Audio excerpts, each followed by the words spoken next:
Okay, so back to the screen you probably see.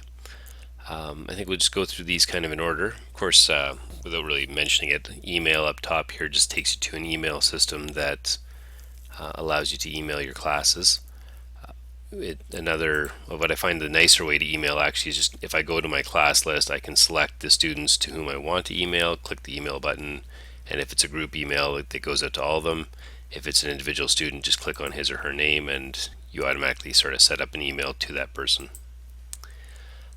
So content really is where I'm looking to get started here. Content is just a variation of what you saw on the first page with the content browser, but it gives you a little bit more information, or sorry, a little bit more opportunity to edit here. Everything's kind of laid out nicely.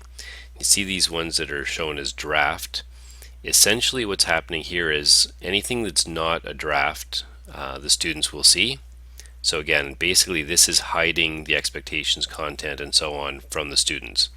They still can get there through the links from that first activity, but they don't see those actual pages to get to them directly. That also allows me, if I use this bulk edit, to hide part of the course from the students if it's not quite ready. So as an example, so unit overview is fine, of course. Activity 1, expectations are hidden, but I can also go ahead and hide activity 2 entirely. So obviously this garbage can would delete it, I don't want to do that, but I'm not quite ready to give them activity 2, or I don't want them to see activity 2, activity 3 as well, and I can kind of go through and just pick off the ones that either I don't want them to see or I don't want them to see yet because I may want to edit them,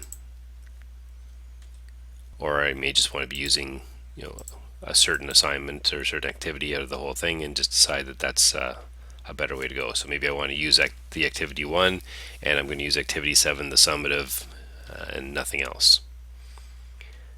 It also allows me, I can say done editing unit 2.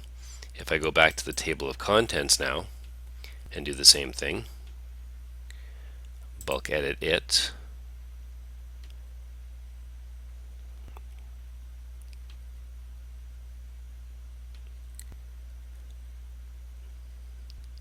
I can hide bigger groups of things now. So student information, I can hide all of the student information, that whole section, even though these individual smaller parts are indicated as published.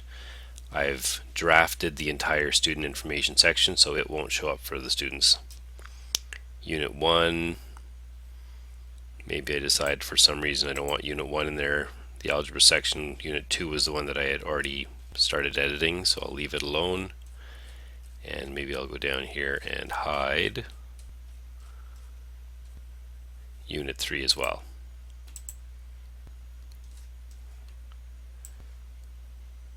And that's probably good. And so when I go and view as a student,